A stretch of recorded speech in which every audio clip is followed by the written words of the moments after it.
This is Chrissy O from the Chrissy O Podcast Show. Here we go, babies.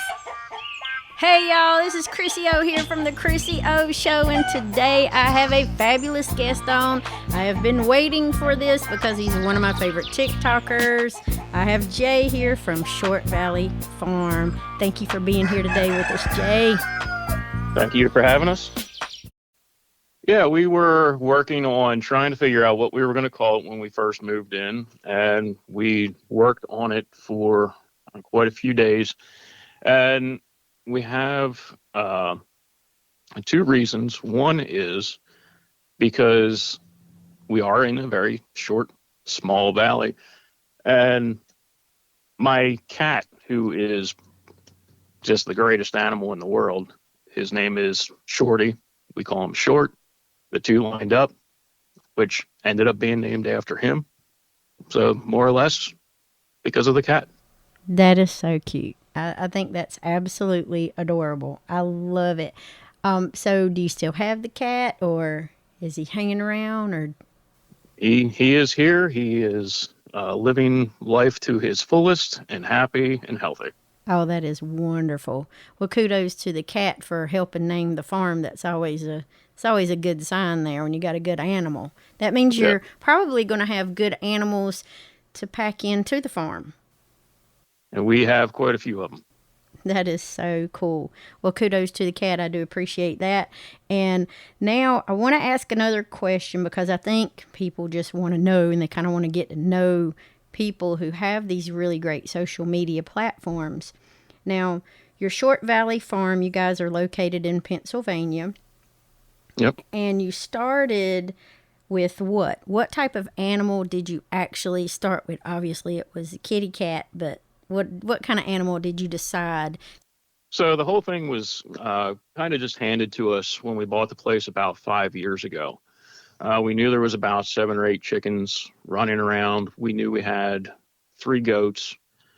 And then we were just going to kind of keep it at that. We weren't really going to do much. But then as we're walking the property and inspecting before we accepted everything, we walked past this one enclosure and realized there's a pig. And it was just a big surprise to see what was there. So after all that, just over the winter, all the chickens, they lay eggs, and if you don't collect the eggs, you end up getting more chickens. So that's kind of the little start to everything, is finding some little chicks, and it's like, oh my gosh, this is exciting. Let's do this more. We have the property, we have the ability. Let's have some more little ones. And then we ended up with another baby goat, and then another baby goat. And then I said, oh, I always wanted to have a goose. Well, here came the goose. We got them. They started multiplying.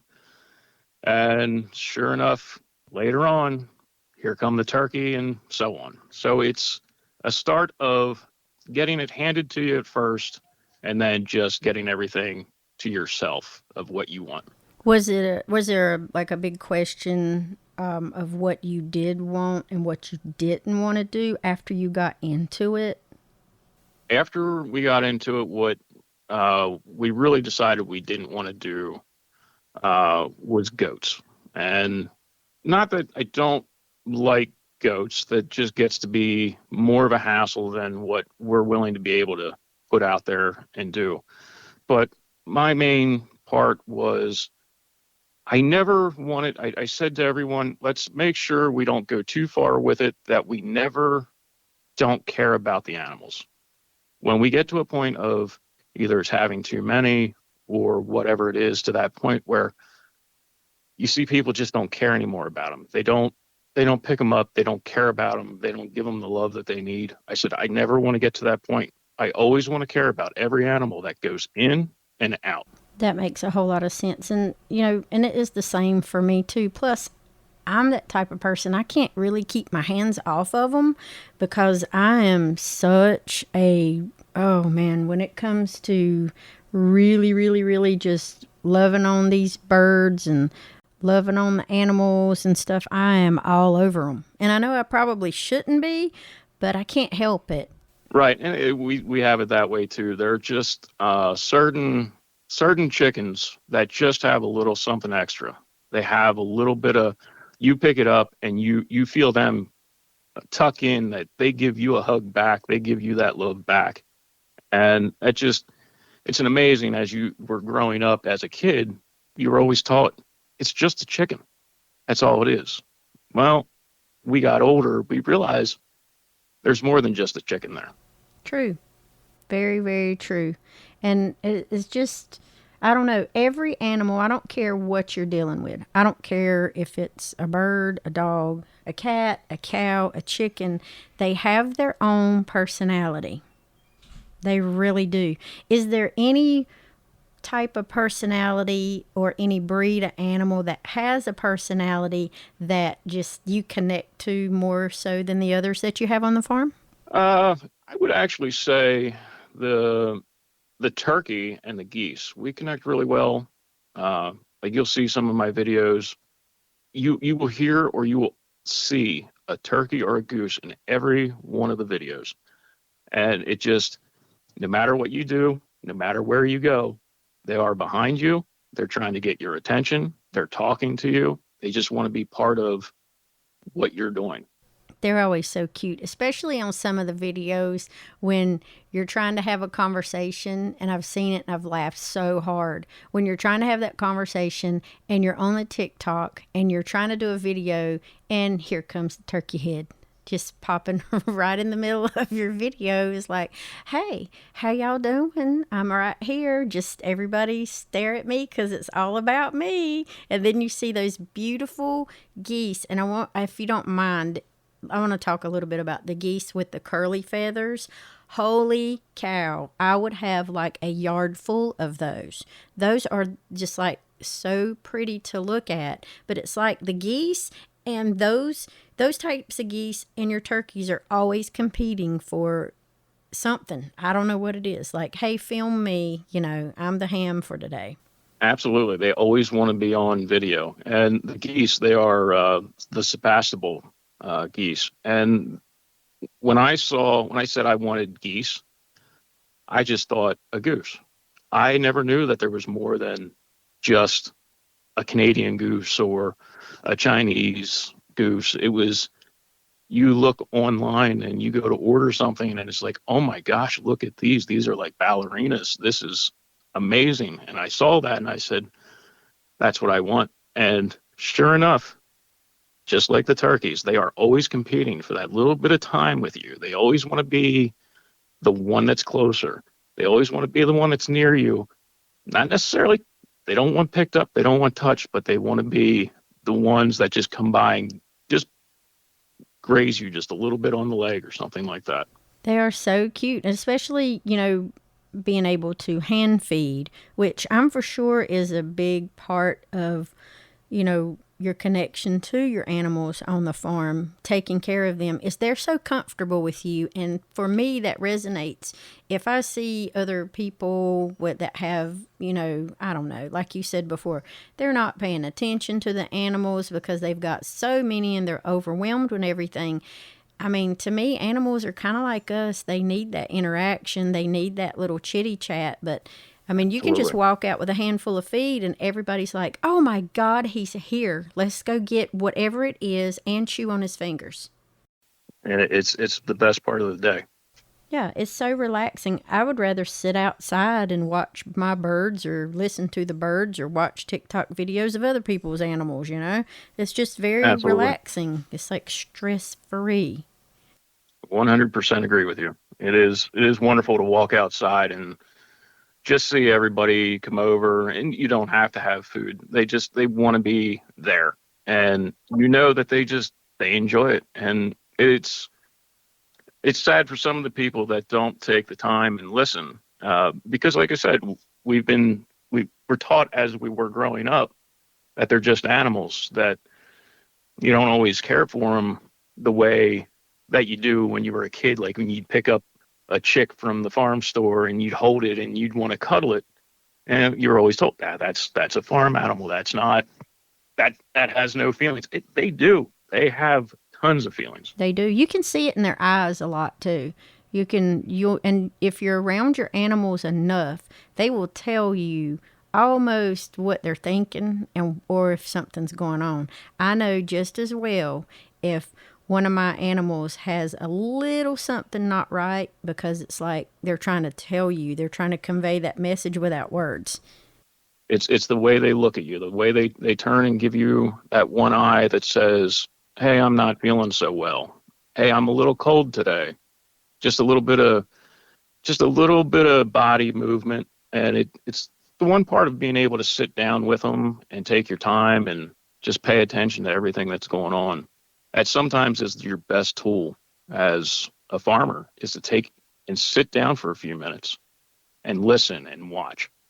You learn a lot that way. Yeah, you definitely do. So I have a question for you about hatching. Do you hatch your own, or do you purchase?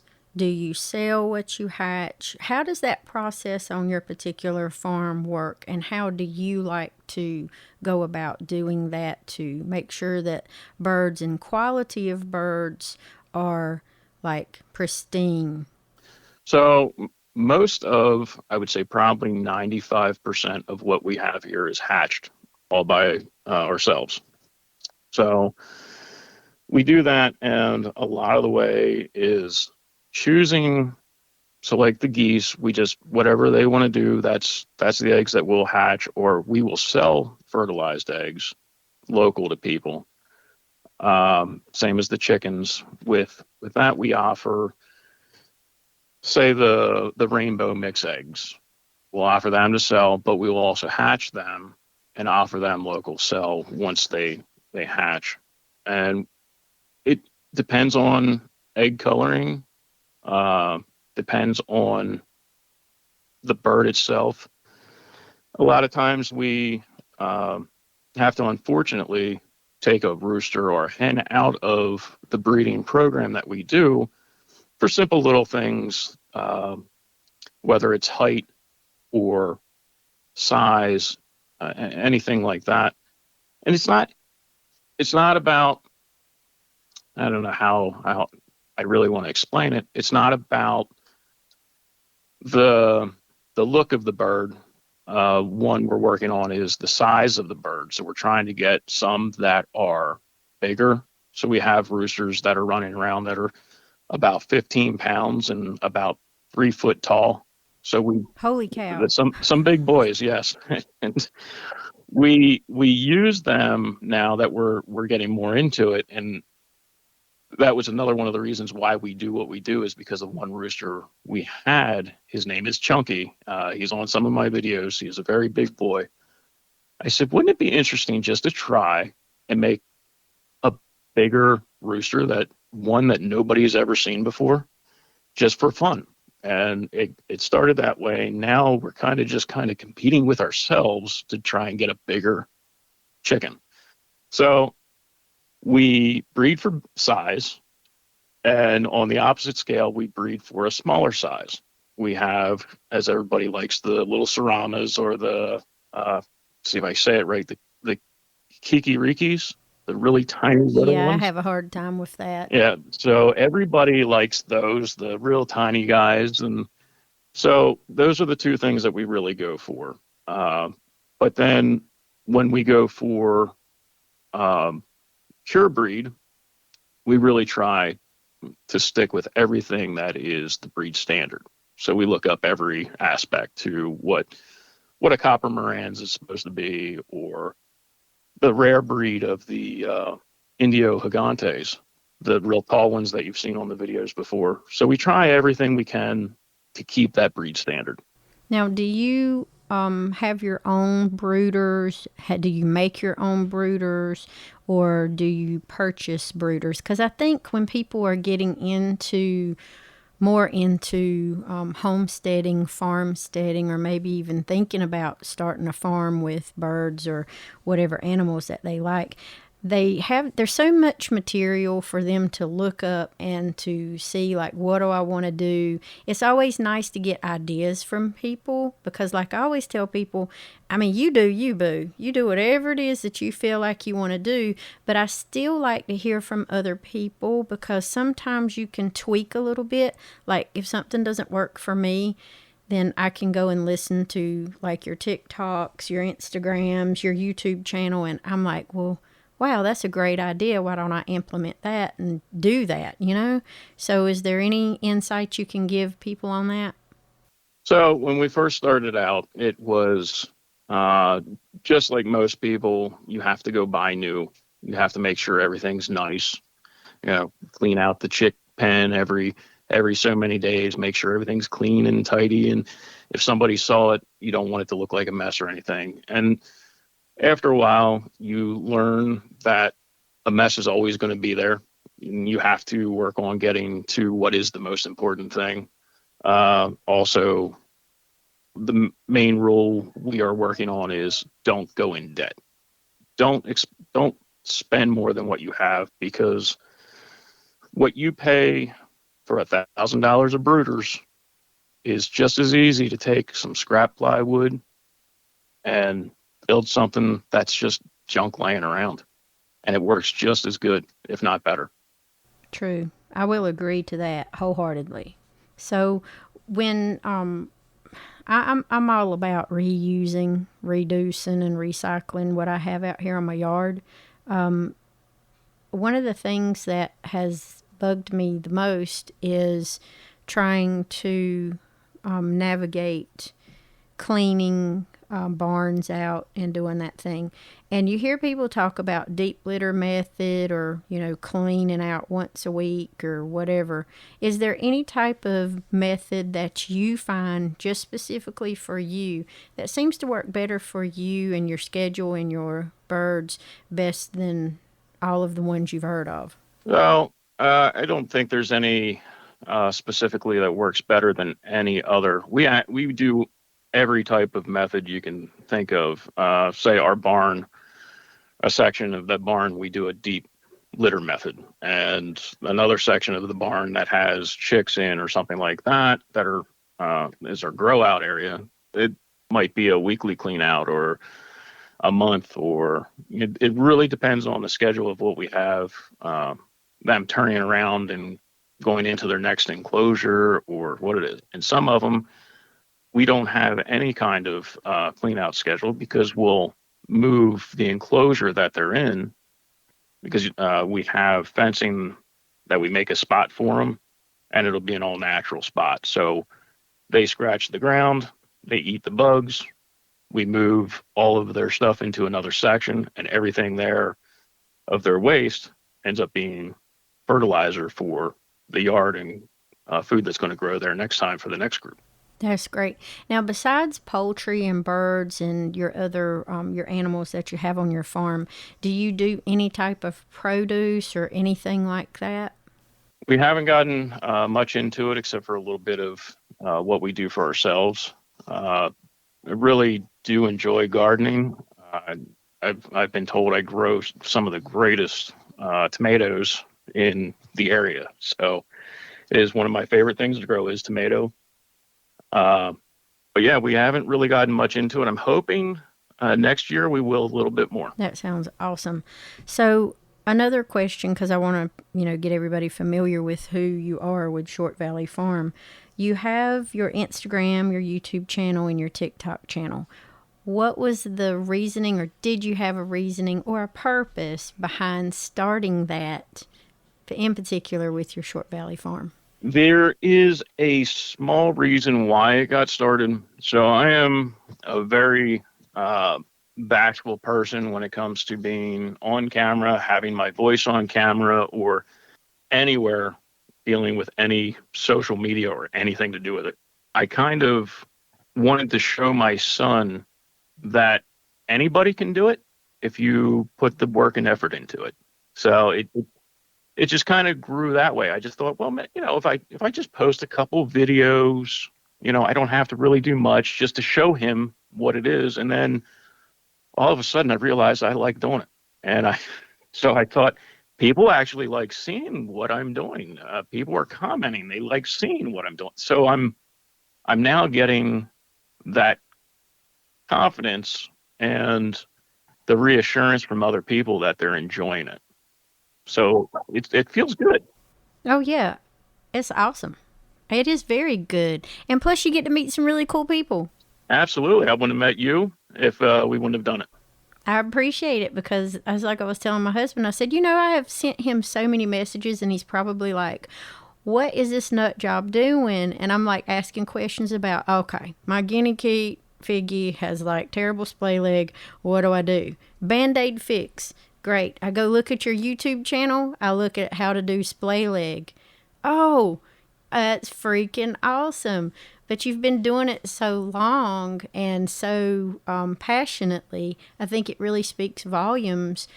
And I think it gives people the confidence that they didn't otherwise have to be able to be interested in either starting a farm or just having their own backyard area to just dabble in it just a little bit, because everything that I've seen, especially on your YouTube channel, you give these great educational videos on this is what happens if X, Y, and Z happens with your chicks. This is why you don't have Hmm. good hatching rates with your chicks.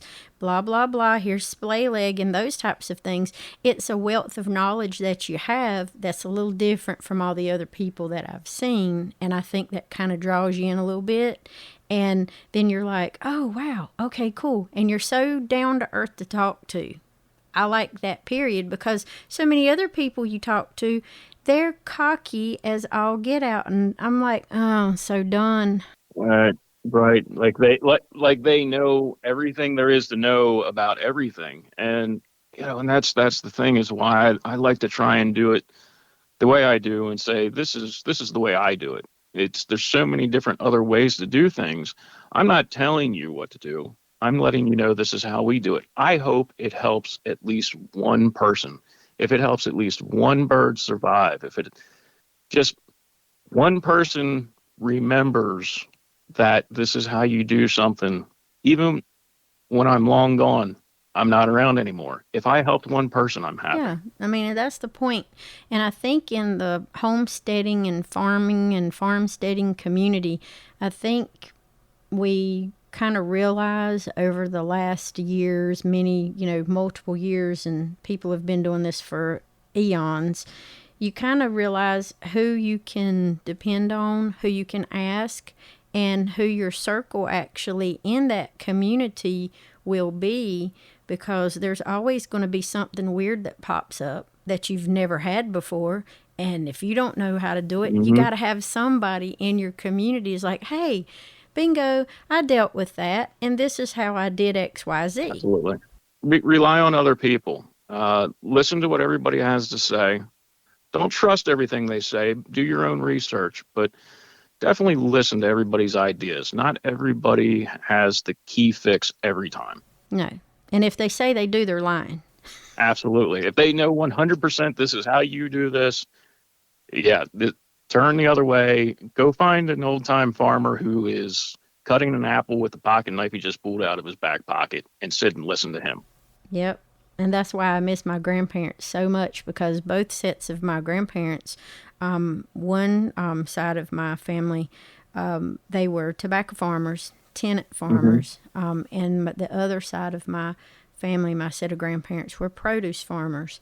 So I grew up on both sides of the farming industry. And not only that, but the produce farmers, I got in so much trouble. I ate more blueberries than I picked. You And know, oh you man, that sounds exactly like me. My one side was tobacco farmers, and not only tobacco farmer, he worked so hard. He worked in a factory as well on top of having his farm. And the other side, they did grow their own produce. They canned their own produce. And every time I'd walk out the door, it was either stay out of that cherry tree or don't you touch those strawberries. true. And Same. we always got in trouble because we were not doing that. We were overeating the rhubarb. Same. Same here. And it was, but to me, I felt like it was a better life back then. And I think there's a movement with homesteading and farmsteading and having your own flock and having your own animals and doing it yourself and being, self-sustainable, as far as growing your own stuff for your family because it's healthier. But Yeah. you gain so much more as a person when you're dealing with something that is relying you to take care of it. Right. You connect to the world more spiritually also with your animals, with your food, your everything. It's just such a connection, and just to see everybody that's on TikTok, Instagram, Facebook, YouTube, all of them, it's so nice to see so many people doing it, and a lot of the younger people that are starting to get interested in having chickens and other animals around. Also, people that are growing vegetables in their own apartment. It's just nice to see everything. Yeah, that is so true. And it's like, we've said in both of our, social media platforms, you don't have to have a big farm. You don't have to have a big yard. You Right? can do it in an apartment for, crying out loud. There's just a lot of Absolutely. things that you can do if you want to make life a little more meaningful, then do and seek those things that will help you along. And I think a lot of people eventually will start seeing more of the homesteading and the farmsteading lifestyle, to be honest with you. I really do. Yeah, absolutely. I see a lot of it now. We get a lot more calls from people asking about the fresh eggs that we have, produce that we might have, or just anything a little bit more, like people coming from the city, because we are close to Harrisburg, and we have a lot of people that come over that just like to come over and sit for a few minutes and just see what's going on, just watch the animals, and it gives you a little more connection as well to your animals to see that people are appreciating the things that are there. Exactly. And plus, it makes people a lot more interested to know of where's your food coming from? What are you Yes. doing there? I mean, people, they read so much into things that they get completely petrified and scared of stuff. And Right. my thing is go out to a farm if they'll allow you to do a field day. We used to do field trips Hmm. as kids. I don't know what they Yeah. do now, but if they do like whatever field trips or whatever, just allow you to go, just flip and talk to one of us. We'll Yeah. explain the process and you'll realize it's Absolutely. not as scary as it's made out to be. Absolutely, and that's one thing we've discussed with later on in our life, me and the missus, if we would think about maybe doing an educational type program, like a monthly thing here on the farm that we could set up the barn with a couple chairs and tables and just kind of show people the process of what everything goes through as far as hatching, the health the animals need, and where it all comes from. Just to be able to try and get some local interest of, learn where it's coming from, learn what it is, what is involved, and appreciate where this life has grown. Right. And you dispel some of the myths and some of the rumors because some of the funniest things that I've ever heard being a Southern girl, y'all can tell by my accent where I'm at, Uh-huh. Eastern North Carolina. Hey, it don't get no worse than this. But, we used to, when Papa used to have pigs and he used to have a few cows and things, and sometimes you'd get a little school trip or whatever, they would come out there and look at things, and they Hmm. literally thought chocolate milk came from the brown cows. Absolutely, they do. You hear that a lot of times around here as No well, clue. and you kind of sometimes give a little chuckle because you think they're making a joke, and They're serious. soon enough you realize they are serious. They don't It's know. our school system sometimes fails us. Yeah, it does. And a lot of systems, I think, fail as far as Absolutely. education goes and as far as, all of these myths and different things. And some people don't want to get into stuff on a commercial level because of the regulations and sometimes over Right. regulations of things. But if you scale things just right and you do it in a certain way that, like you said before, that's not making you go into debt and that you're not completely ruined financially. Yeah. If you start small and you grow and you do what you know and you teach other people, I think, you've got a good foot, a good solid ground, a good footing there to build on that process to make things even better and then grow from there. But also, I'm all about educating people. I might do it in a fun way, but Hmm. at least you have teachable things that you like. This is the foot, this is the leg, this is the blah, this is where this comes from, this is how this happens. And you really be surprised at how people just, they soak it in. They do, and it is. I hear a lot of people how much like you're talking say how much they enjoy like learning things that like that. And going back a step is the people that talk about when they get their first egg from a chicken, how excited they are about that first egg. The I love hearing those stories, how excited, how happy, and you can just hear the excitement from it. But the only thing I do get bothered by is when they say, well, that egg was only $1,000 egg because they've spent so much money to get to that egg. And that's the one thing I was saying about going in debt is you want to try and stay away from that as much as possible because you don't want that debt to ruin the enjoyment of what you're doing. So the people that are on the small scale, there's so many other ways if you listen to other people and learn like you're saying, there's so many different ways that you can keep from that happening. True. That is very true. And, I think with internet and all the stuff that goes on and happens with internet, and everybody's got access to everything, but not everything is completely factual. But you have to have a little bit of discernment and weed out a few things on what's financially sound for me. And if you need financially sound advice, go talk to a flipping farmer or somebody who's doing a Right. farmstead or a homestead because they've been there, done that before you. Right. And if you have thousands and thousands, millions of dollars, whatever you have that you want to just throw around, by all means, go ahead and do it. I definitely am not saying that's the wrong way. You do what works for you. And if you need it to work a different way, ask a farmer that's been there. Right, right. So, on average, how many chicks or how many eggs do you produce right now, or do you have an average number that you're comfortable with giving? Well, I'll say our rule of keeping it small is what we're allowed to have 3,000 chickens at a time. And as long as we keep it under that number, we're okay. So I know we're under that number. That's, so I can't give you a good count because honestly, I lost count after 50, but I do know it's under 3,000. That's Eggs, cool.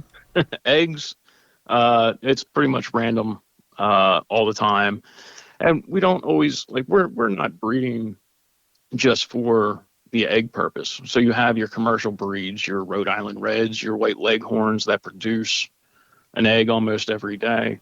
Right. We have a few of them, but uh, my sole purpose isn't quantity on eggs. If we did the full amount that we could do, our 11-acre farm wouldn't be able to handle all the grazing, all the scratching around they do, all the damage. So I like to keep it at a reasonable number so all the birds stay as healthy as they possibly can. That's very smart. That's very smart, and it's very, very wise to say that because I think people have these delusions of grandeur. Yes. Just because you can doesn't mean you should. True, because we don't. I mean, we have 12 and a half acres here, and it's mostly wooded for a good reason because I like wildlife.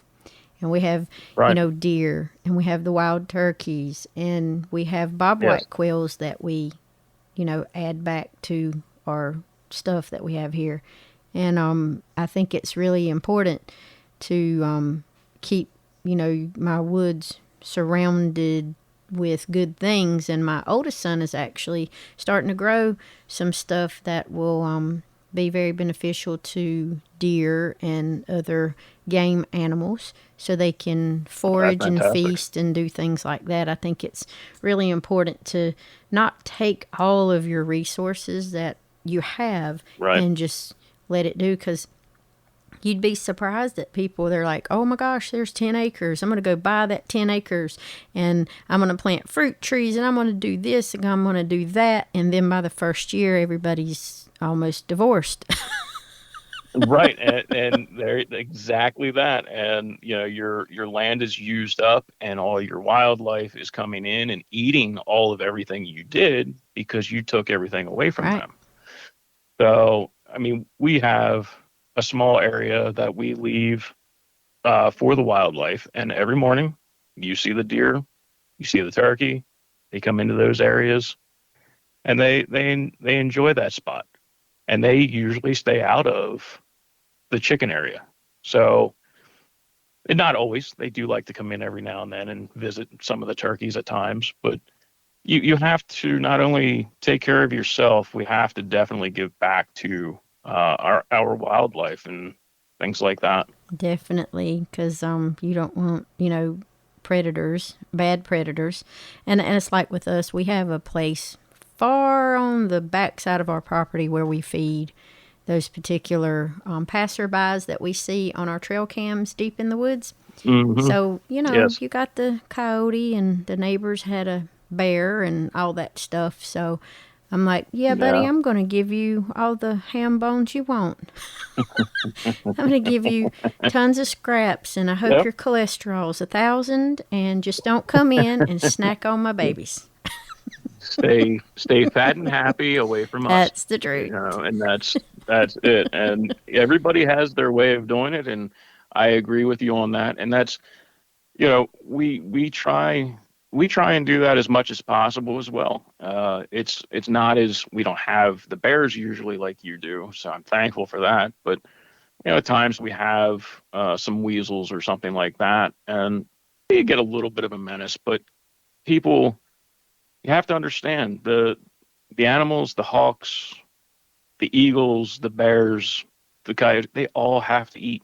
Everything needs a meal, and if you take it away from them, they're going to come finding it. That's why I like to provide. Like, here's your food spot. Yes. Yes. And it's cute to see on the trail cams. We have a beaver issue right now. He's going to have to be trapped and taken somewhere else.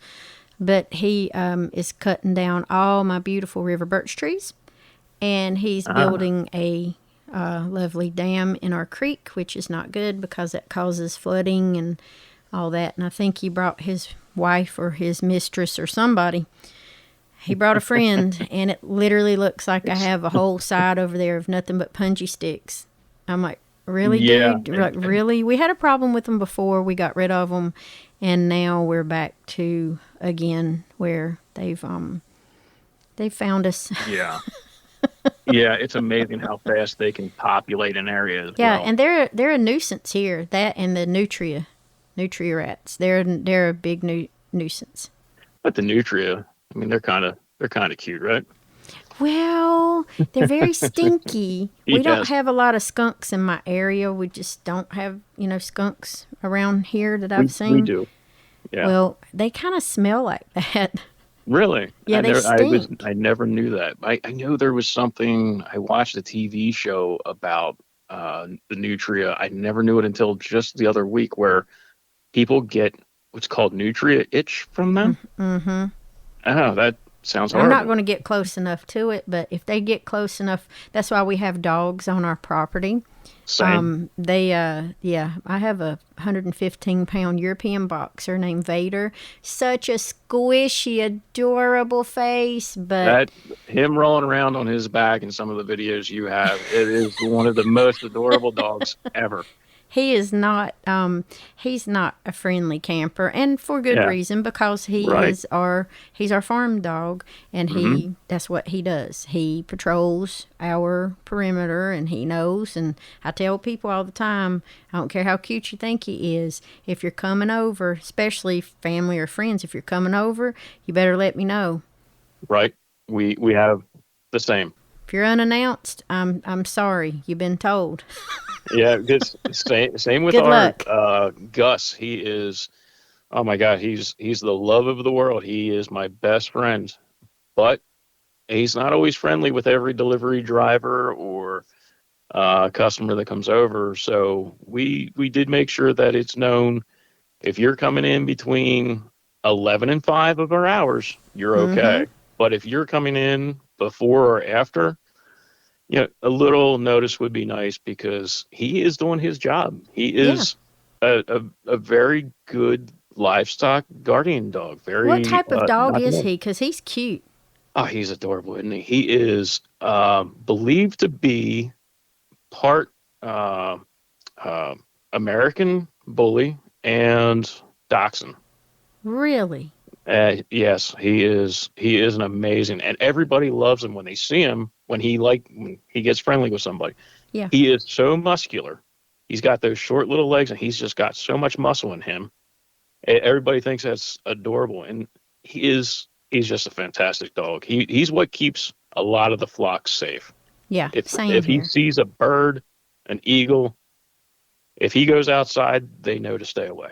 Yeah, same thing here. And I've been trying to be a little bit more friendlier to the crows. I've not really paid Hmm. the crows much mind until I got my flock, my Yeah, chickens and my quail and my ducks. But I try to have feeding areas for them so that yeah. they can come and eat too, and trying to bring more crows in because they are so brave. They actually fight the hawks off here. So They do, and we've had them already. And I know this is old time farmers that I've dealt with and talked to before when I was younger. That things change so much, and this is where I say about only believe so much that they would always make sure the crows stayed away because times that people were saying that the crows were attacking the chickens as well. So if they're going to they'd say if they're going to go after an eagle, they're going to go after a hawk, they're going to go after your bird as well. So I know I've heard those stories. I don't know. I see a lot of people that have crows flying around and they pay the crow tax and everything. I think it's great. I love trying to get the crows to come over. Now, if we have it's hatching season and we have mothers with chicks out, we mm-hmm. try to keep them away a little bit more because I do know they will go after the little ones. Oh, I So did not know that. I worry a little bit that way. So everything, as long as you're feeding them, they don't have a need for anything. If they're not hungry, they don't usually pay much mind. But crows can get um, little strange at times. They're kind of like blue jays. They can be mean for no reason. Understood. Same thing with me if I don't have my coffee. Mhm. Absolutely, I agree with that because we have seen them here where they will dive down at the chickens. So I don't know if they're just trying to rile them up or they're playing with them or what they're doing to them. But I've kept an eye on them. They don't do anything yet, so I don't counter it. I let it go and let nature do what's going to do. Well, that's cool. I, we just learn so much from each other and so many things that, we can play with in the great outdoors. That's what I enjoy about it the most Yeah, is it's never ending education and it's never ending. You give it what it needs and it will give back to you. So absolutely. that's how I Be feel about be that. be respectful to Mother Nature. If you're respectful, she'll be right back at you. Exactly, exactly. So I'm going to let you have the last word. Anything you want to say, any advice you want to give to everybody before we close out on our podcast? I appreciate everything that you do on your social media platforms, by Well, the thank way. you very So thank you much. for coming on and chatting with me a little bit. Well, I had a good time. I appreciate it, and definitely we'll be happy to do it again anytime. So, last word is enjoy what you do. If you don't enjoy it, find what it is that you do enjoy. Not everybody is going to like the same thing. If people think you're crazy for what you're doing, but you enjoy it, stick with it. If we didn't, we wouldn't be where we're at today. All right, guys, thank you for tuning in to the Chrissy O Show podcast show. We're on all forms of social media. Don't forget to subscribe to the YouTube channel. If you want to find out more about our wonderful guest today, please go check us out on the website for all those links. It's chrissyoshow.com. We're going to have links in the description box below for you guys. And I heart y'all all great big. Thank you for everything that you do for farmers, for the farming and homesteading community. See you later.